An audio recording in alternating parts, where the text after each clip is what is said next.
This is Dr. David Shine, and welcome to Business Law 101.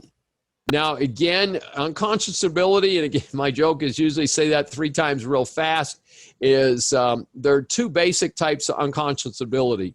One of them is procedural, is how did we get something put together and what are the procedures that we need to follow. Substantive is the underlying deal itself.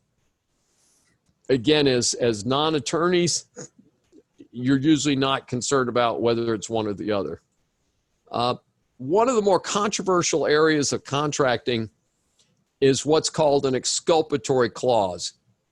These are extremely common and frequently forced on small businesses, but by large business. So in my hypothetical from a little while ago, I talked about a machine shop manufacturing custom parts for a big oil company. That contract may say if anything ever goes wrong with that part, we're going to own your shop. And it's very difficult because the little shops like to do business with these mega companies. They hope to get, as a preferred vendor, get more business on a regular basis, help their business be prosperous. But these exculpatory clauses are pretty scary. So oftentimes we suggest this is something you can try and negotiate, but if you can't negotiate it, I recommend that the business owner take the contract with the exculpatory language to their insurance agent and make sure that they've bought the coverage they need to comply with that contract. And by the way, there's some special rules in the state of Texas that protect small oil fields service companies. One of my favorites, and I think I've mentioned this when we talked about bailments, is tickets disclaiming liability.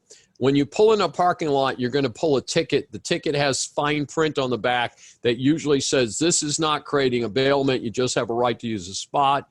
We don't have any control over your car. If your car gets damaged, robbed, whatever, it's not our problem. That's okay legally. But what a lot of these people do is push it to the next step, and they go in and they say,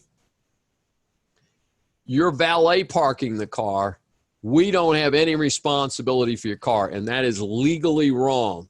If you are forced at a restaurant to hand the keys to the valet parkers and the valet parkers foul up your car, they were in charge of the car, and therefore it was not simply a license for a space.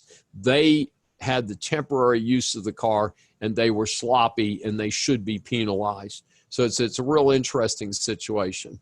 This is Dr. David D. Shine for Business Law 101. If you've enjoyed this episode, please subscribe on your favorite platform.